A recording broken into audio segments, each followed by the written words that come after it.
Адамды тез қартайтатын жаман әдеттерді білесіздер ме? Барлықтарыңызға сәлем, каналыма қош келдіңіздер. Видеоны толық көрмес бұрын каналыма жазыла кетіңіздер. Орнынан тұра сала көрпе жинау. Бір түн ұйықтағаннан кейін адам денесі көп мөлшерде бу бөліп шығарып, көрпе түрлі деңгейде дымқылданады. Адамның демі мен терінен 145 түрлі химиялық зат бөлініп шығады.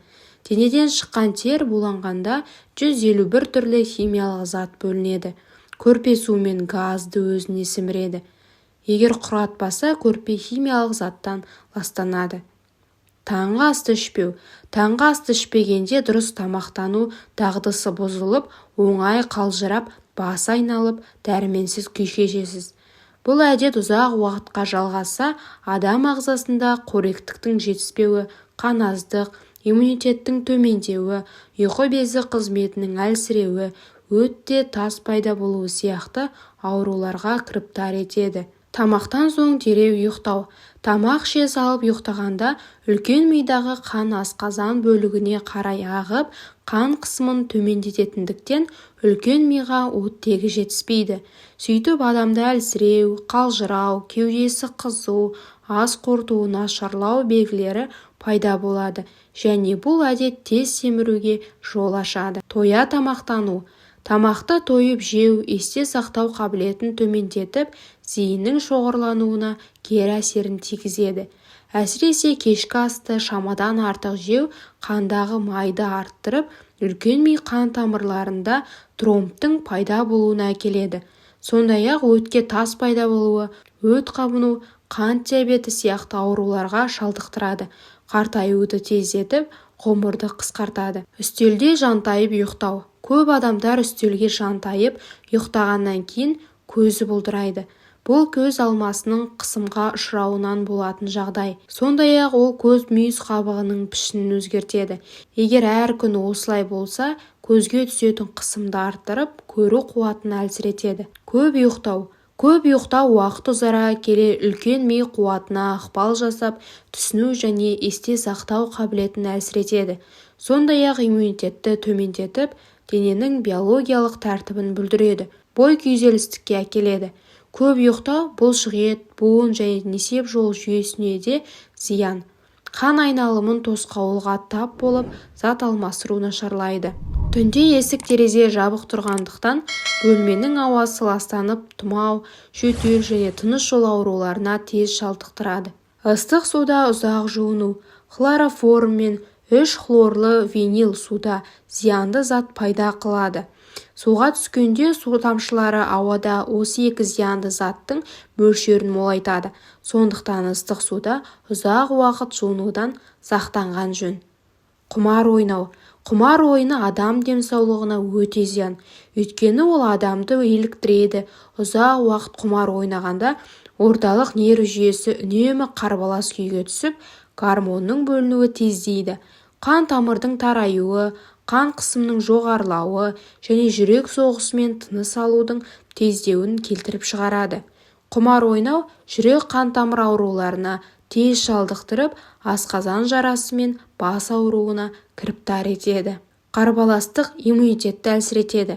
Ой еңбегімен шұғылданатын және саудамен айналысатындар физиологиялық және психологиялық жақтан қатты қысымға ұшырайтындықтан оңай күйзеліске тап болады және иммунитеттің төмендеуінен аурушаң болады. Ал ұзақ жасаудың құпиясын білесіздер ме? Жапондықтардың көбі таңертең тұрғаннан кейін 4 стакан суды ішеді. Осыдан кейін 45 минут аралығында су ішпеуге және тамақтанбауды ұсынады. Сондықтан сіз де суды аш қарынға ішіңіз. Қарт адамдар мен балаларға сұйықтықтың мөлшерін азайтуға болады. Сонымен қатар таңертеңгі, түскі және кешкі тамақтанудан кейін 2 сағат уақытындай тағам қабылдауға және су ішуге болмайды. Бұл әдіс бас ауруы, буындар қақсауы, жүрек аурулары, артрит, эпилепсия, семіру, бронхиальды демікпе, менингит, бүйрек аурулары, құсу, гастрит, іш өту, геморрой, диабет, іш қату, көз аурулары, жатыр аурулары, обыр, құлақ, тамақ және мұрын ауруларының емінде жақсы нәтижелерге жетуге мүмкіндік береді. Ыстық шайды ас қабылдау кезінде ішіңіз. Қытайлықтар және жапондықтар ыстық шайды үнемі ас қабылдауда ішеді және де көбінесе көк шайды, ал суық суды болса ешқашан ішпейді. Себебі суық су тамақтың сіңірілуін төмендетеді, яғни құрамында май бар өнімдер тезірек қоюланады. Көк шай керісінше адамның әлін күшейтеді және ас қорытуды жақсартады, бірақ оны артериялық қысымы төмен адамдарға көп мөлшерде қабылдауға болмайды. Күніне бір алма сізді барлық дерттерден қорғайды. Мұны ғылым да растайды. Алма көптеген витаминдер мен минералды заттардың қайнар көзі. Бұл жемісті үнемі қабылдаған адамдардың өкпесі жақсырақ қызмет атқарады. Респираторлы аурулардың, атеросклероз, жүрек тамыр ауруларының даму қаупін төмендетеді. Сонымен қатар, ол өте жақсы антиоксидант болып табылады. Сондықтан темекі шегетін адамдарға алманы көп мөлшерде қабылдауды ұсынамыз. Алма ас қорытуды және ішек микрофлорасын жақсартады. Олардың құрамында фруктоза бар, яғни оларды қабылдау қандағы қант мөлшерін қалыптастырады. Иммунитетті күшейтіңіз. Ауырмау үшін ағзаның қорғаныс күштерін жоғарылатыңыз. Бұл мақсатта лакта және бифидобактериялары мен сүтті тағамдарды қабылдауға ұсынамыз. Олар ішек қызметінің витаминдер мен минералдардың сіңірілуін жақсартады. Табиғи иммунды белсендіргіштерге женьшень, Қытай лимоннигі, сарымсақ жатады. Асты дұрыс қабылдаңыз. Бүтін дәндер жайлы ұмытпаңыз. Қоңыр күріш, оғаш бастырылған нан және құрамда талшықтары көп басқа да дәнді дақылдар. Бұл холестерин деңгейін азайтады. Жүрек тамыр аурулары, тік ішектің опыр ауруы, өт қабының тас ауруы, диабет және семірудің даму қаупін төмендетеді. Флорида университетінен американ зерттеушілерінің айтуы бойынша, бір аптада 6 жұмыртқа жеу сүт безі обырының даму қаупін 40%-ға төмендетеді. Күнделікті бір стакан майсыздандырылған сүт ішу керек. Бұл ағзаны қажетті кальциймен қамтамасыз етеді. Тәтті, тұзды, спиртті және қаныққан майларды қабылдаудан бас тартыңыз. Тәтті тағамдар салмақ қосады. Тұз артериалды қысымды жоғарылатады. Спирт витаминдердің ағзаға сіңірілуіне кедергі жасайды. Майлар холестерин деңгейін жоғарылатады. Калифорния штаты университетінің ғалымдары балық майының құрамында адам ағзасының қартаюын тежейтін омега-3 затын анықтаған. Дәрігерлер бұл қышқылдың түрі ДНК қыртысын ыдыраудан қорғайтындығын және жасушалардың өмір сүру ұзақтығын жоғарылататындығын, яғни ағзаның қартаюын тежейтіндігін анықтаған. Сондықтан құрамында омега-3 заты бар арқан балық тұқымдасынан балықты және жаңғақтарды жиірек пайдаланып тұрыңыз. Ас қорыту асқазаннан емес, шайнау кезінен басталады. Сондықтан тістердің сау болуын қадағалаңыз. Ұйықтар алдында тіс жіптерін пайдалану кариестің даму қаупін төмендетеді және тіс еттерінің жағдайын жақсартады. Тіс дәрігеріне жылына 2 рет бару керек. Тамақты жақсылап шайнаңыз. Асқазанға түскен тамақ тілімдері неғұрлым үлкен болса, соғұрлым оларды қорытуға асқазан сөліне көбірек уақыт қажет болады. Асқазанда тамақтың уақытынан ұзақ, жүйелі түрде бөгелуі гастриттің дамуына әкеледі. Сондықтан тамақты дұрыстап шайнау қажет. Өз салмағыңызды қадағалап жүріңіз. Артық салмақ өмір сүру тәртібінің және тамақтанудың дұрыс еместігі 50-60 жаста денсаулықтың ауыр асқынуларына әкелуі мүмкін.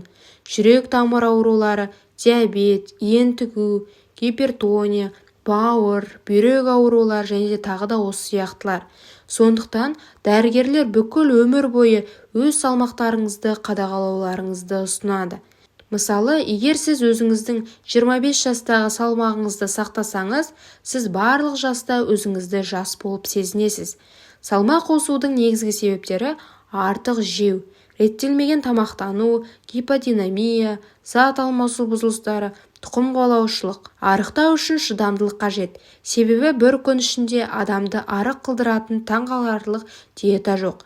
Салмақты азайту ұзақ процесс және қажетті қалыпқа келгеннен кейін ұзақ уақыт аралығында осы жаңа салмақты сақтауға тырысу қажет. Салауатты өмір сүру салты. Ұзақ өмір сүрудің жолы.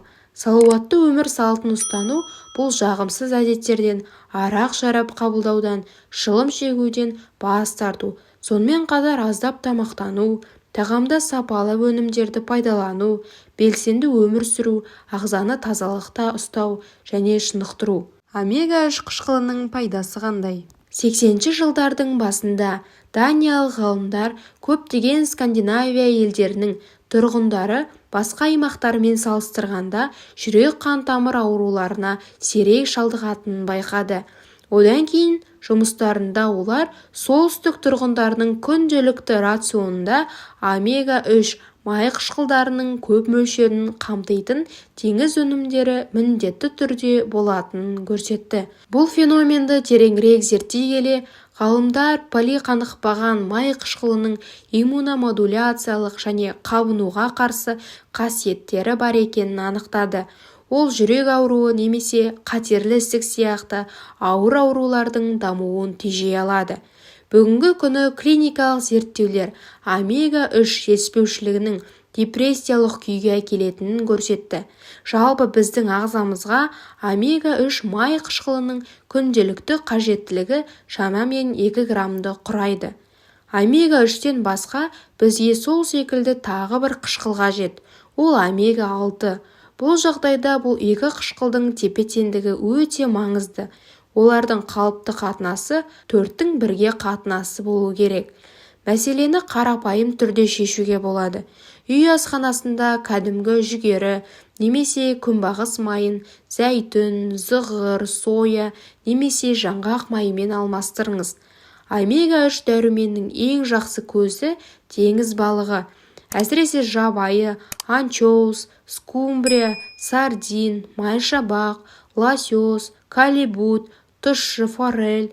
Мысалы, майшабақтың құрамында әрбір 50-100 граммда аталған дәруменнің 1 граммы бар. 50-90 грамм өнімге сардин 1 грамм.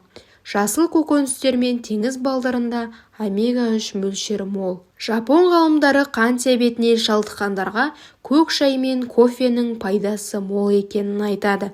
Ғалымдардың дерегіне сүйенсек, көк шай мен кофе қант диабетінің 2-ші типіне шалдыққандарға өте қажет. Мұндай тұжырымға олар диабетпен ауыратын 5000 адамға тәжірибе жасау арқылы келген. Ғылыми бақылауды 5 жыл бойы жүргізген. Зерттеу нәтижесі көрсеткендей, күніне 1 шыны көк шай ішкендердің өлім жағдайы 15%-ға, 2 шыны ішкендер 27%-ға, 4 шыны ішкендер 40%-ға кеміген. Күніне 1 шыны кофе ішкендер 19%, 2 шыны ішкендер 4%-ға азайған. Ғалымдардың айтуынша, зерттеу бақылау арқылы жасалғандықтан адамның өмірі кофе мен көк шайға тікелей байланысты дегенді білдірмейді. Алайда көк шай мен кофенің құрамында антиоксидант пен қабынуға қарсы тұрар компоненттері бар. Ерте өлімнің алдын алуға көмектесетін осылар болуы мүмкін. Бірақ та қанша өмір сүретініміз бір Аллаға ғана аян. Ақпаратым ұнады деген ойдамын. Денсаулықтарыңыз мықты болсын.